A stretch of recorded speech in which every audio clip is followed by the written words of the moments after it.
Election commission کا کہنا ہے کہ اگر معاملہ حکومت اور اپوزیشن نہ سلجھا سکیں تو اس کے بعد الیکشن کمیشن فیصلہ کرے گا۔ نگران سیٹ اپ کے لیے حکومت اور سیاسی جماعتوں کی کوششیں اپنی جگہ، لیکن آئینی اور قانونی ماہرین کا کہنا ہے کہ نگران وزیر اعظم ایسا ہونا چاہیے کہ جس پر کسی کو کوئی اعتراض نہ ہو۔ کیمرامین یاسر علی خان کے ساتھ زاہد حسین مشوانی، ARY نیوز، اسلام آباد۔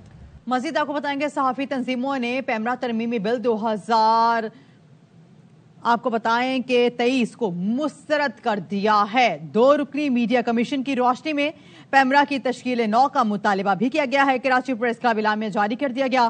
وزیر اطلاعات کی جانب سے آزادی صحافت پر قدغن لگانے کی کوشش کی گئی۔ مزید آپ کو یہ بھی بتائیں گے پیمرا ترمیمی بل کی مخالفت کریں گے انٹرنیشنل فیڈریشن آف جرنلسٹ کا پیمرا ترمیمی بل پر اظہار تشویش۔ اعلامیہ میں کہا گیا ہے کہ ڈس انفارمیشن مس انفارمیشن کی اصطلاح خطرناک ہے۔ حکومت پاکستان نے کراچی پورٹ ٹرسٹ کی 85% انتظامی اختیارات متحدہ عرب امارات کو دینے کی ابتدائی منظوری دے دی ہے، تاہم حتمی منظوری کابینہ کے آئندہ اجلاس میں دی جائے گی۔ وزیر خزانہ اسحاق ڈار کی زیر صدارت کابینہ کمیٹی برائے حکومتی لین دین کا اجلاس ہوا ہے۔ کمیٹی نے کراچی پورٹ پر ایسٹر ہاف پر اور جنرل کارگو ٹرمینل متحدہ عرب امارات کو دینے کی منظوری دی ہے۔ منظوری G2G معاہدے کے تحت دی گئی ہے۔ وزارت بحری امور کے سمری پر معاہدے کے مسودے کی منظوری دی گئی ہے۔ اعلامیہ کے مطابق متحدہ عرب امارات اور پاکستان کی حکومتوں کے درمیان معاہدے پر دستخط ہوں گے۔ اجلاس میں یہ فیصلہ بین الحکومتی کمرشل ٹرانزیکشن ایکٹ 2022 کے تحت کیا گیا۔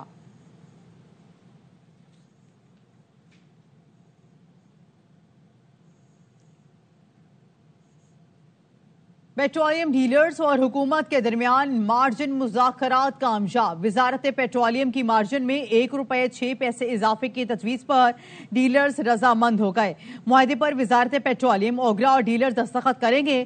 مارجن میں اضافہ ایک بار کے بجائے 15 دن بعد 4 مراحل میں ہوگا۔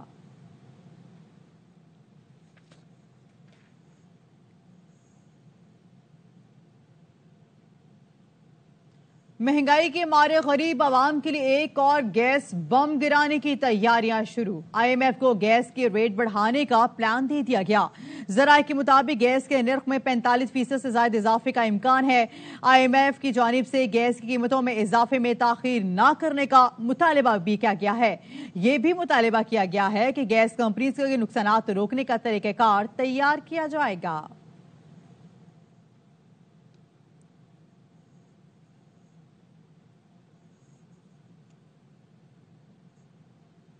بات کریں گے بدلتے موسم کے حوالے سے۔ آپ کو بتائیں گے کراچی کے مختلف علاقوں میں رات گئے کہیں ہلکی تو کہیں تیز بارش جاری ہے۔ نارتھ کراچی، شادبان، سید ٹاؤن، ناگن چرنگی، UP موڑ، منگو پیر، سرجانی، نارتھ ناظم آباد، سہراب گوٹ، انچولی، النور سوسائٹی میں وقفے سے کہیں ہلکی تو کہیں تیز بارش جاری ہے۔ محکمہ موسمیات نے کوئٹہ، لاہور، اسلام آباد اور پشاور سمیت بیشتر علاقوں میں آج مزید بارشوں کی پیش گوئی کی ہے۔ کشمیر اور گلگت بلتستان میں بارش سے لینڈ سلائیڈنگ اور ندی نالوں میں طغیانی کا بھی خدشہ ہے۔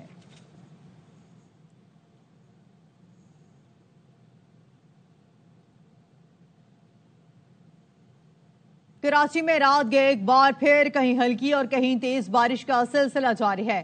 نارتھ کراچی، شادمان، سید ٹاؤن، ناگن چرنگی، UP موڑ، منگو پیر، سرجانی ٹاؤن، نارتھ ناظم آباد اور سہراب گوٹ میں تیز بارش جاری ہے۔ تازہ ترین صورتحال جانتے اپنے نمائندے انجم وہاب سے۔ انجم بتائے گا کیا صورتحال ہے اب؟ اس وقت میں نارتھ کراچی میں موجود ہوں۔ UP موڑ کا علاقہ ہے، 11B سیکٹر اور سیکٹر 11C 1, 2, 3 سید ٹاؤن میں بھی موسلادھار بارش کا سلسلہ جاری تھا۔ ابھی کچھ دیر کے لیے بارش تھمی ہے۔ یہاں شام کے گزشتہ روز شام میں بھرپور پانی جمع ہو گیا تھا پہاڑیوں سے، منگو پیر کی پہاڑیوں سے بہنے والا پانی، اور نالے ابل گئے تھے۔ UP موڑ پر بھی پانی جمع تھا۔ اب دوبارہ بارش ہوئی ہے تو UP موڑ کا نالا دوبارہ ابڑ گیا، اور یہی صورتحال ہے کہ UP موڑ کا نالا ابھرنے کی وجہ سے سڑکوں پر پانی جمع۔ ابھی کچھ دیر کے لیے تیز بارش کا سلسلہ رکا ہے، لیکن ابھی بھی ہلکی بارش کا سلسلہ جاری ہے۔ یہ سلسلہ تقریباً یہ منگو پیر، نارتھ ناظم آباد، اس کے علاوہ نصرت بھٹو کالونی، نارتھ کراچی کے علاقے، منگو پیر کے علاقے، سرجانی ٹاؤن، تیسر ٹاؤن، نارتھ ناظم آباد، یہاں پہ یہ بارش کا سلسلہ جاری ہے، اور ابھی بھی ہلکی بارش ہو رہی ہے، لیکن بارش ہونے سے سڑکیں بھی زیر آب آ چکی ہیں۔ جی میئر کراچی مرتضی وہاب نے رات کے ضلع وسطی کے مختلف علاقوں کا دورہ کیا ہے. انہوں نے شادمان اور یو پی نالوں کا جائزہ بھی لیا ہے. میڈیا سے گفتگو میں مرتضی وہاب نے کہا کہ ہمیں عوام کے مسائل کی دراک ہے. ناگن چورنگی، یو پی موڑ، سلیم سینٹر، پاور ہاؤس اور ملحقہ علاقوں میں بھی کچھ جگہوں پر پانی جمع تھا جس کو کلیئر کر دیا گیا ہے. نالوں کی صفائی کی تو اسی وجہ سے نالے سے یہ پانی نکل پایا. اور آج آپ یہاں دیکھ سکتے ہیں کہ ان لوگوں نے وہ تصویریں تو چلائیں کہ جی پانی ہے یہاں پہ، وہ تصویر نہیں چلائی، وہ ویڈیو نہیں چلائی کہ پانی یہاں سے نکل گیا ہے. رات کے اس پہر میں موجود ہوں، میرا عملہ موجود ہے، پیپلز پارٹی کے کارکنان موجود ہیں.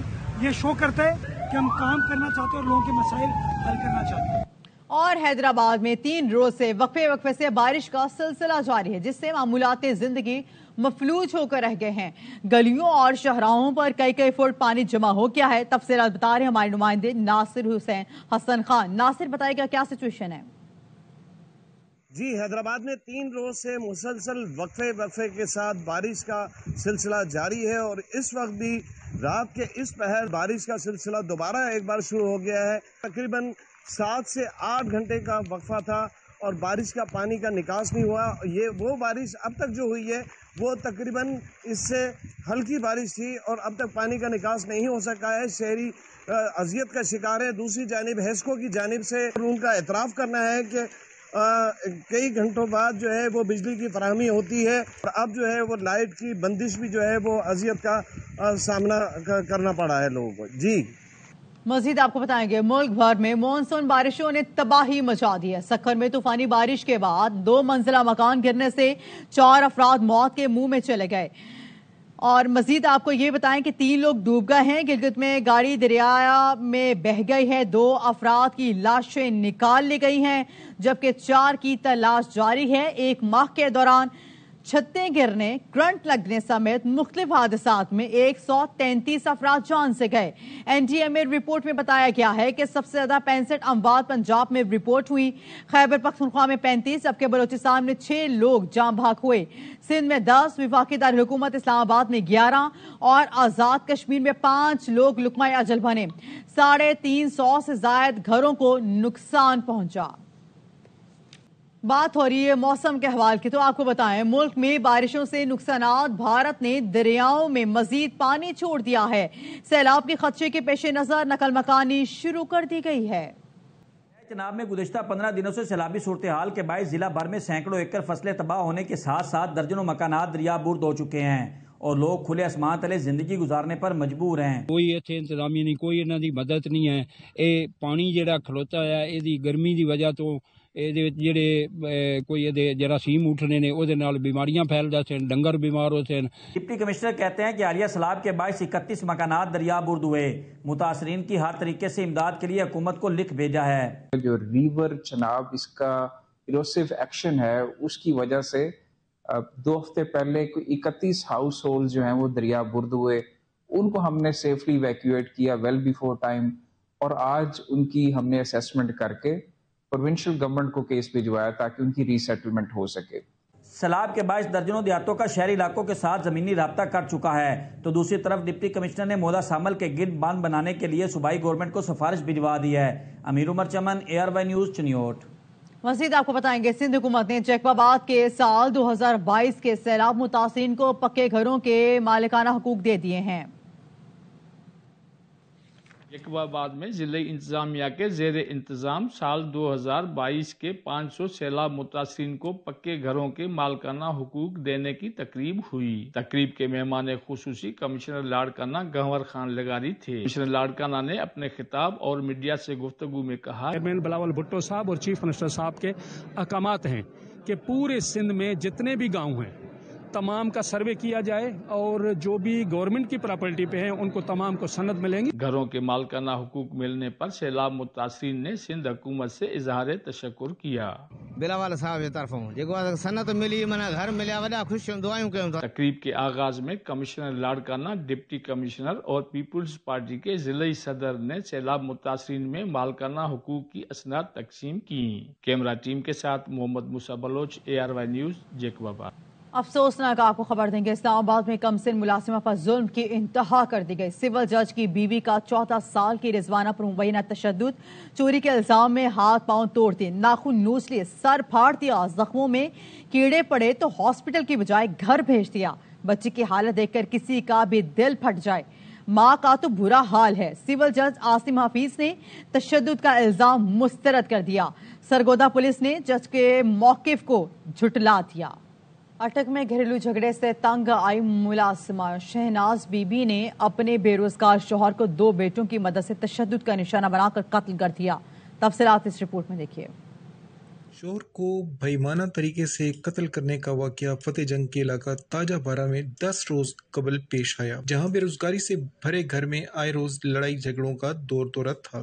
بیوی نے 2 بیٹوں کی مدد سے اپنے شوہر امیر گل کو سر میں اینٹیں مار مار کر قتل کر دیا۔ جی بے روزگاری کی وجہ تو سارا سڈا ہر ویلے پیڑ ہونا ہے، اس تڑی پہ پڑنے ہیں تو بچے اتوں آ گئے تو چھوڑنے چاہنے تو وٹا ایک دن سرے چ لگا نے ہن فوت ہو گئے۔ قتل کے بعد خاتون نے بیٹوں سمیت فرار ہو کر صوبہ KPK میں پناہ اختیار کر لی، مگر پولیس کی تفتیشی ٹیم نے لوکیشن ٹریس کر کے انہیں گرفتار کر لیا۔ لوکیشنز IT کی جدید وسائل کو بروکار آتے ہوئے ہیومن ریسورسز کی مدد سے ان کو پکڑا اور دوران گرفتاری ہی انہوں نے انکشاف کیا کہ انہوں نے اپنے والد کو خود قتل کیا ہے۔ مقتول کے ورثاء حکومت سے ملزمان کو سزا دینے کا مطالبہ کر رہے ہیں۔ میری بھجائی اور بھتیجوں نے مل کے انہیں بے دردی سے قتل کر دیا ہے، اب حکومت سے اپیل ہے کہ انہیں سخت سے سخت سزا دی جائے۔ لالا محمد صدیق، ARY نیوز، اٹک۔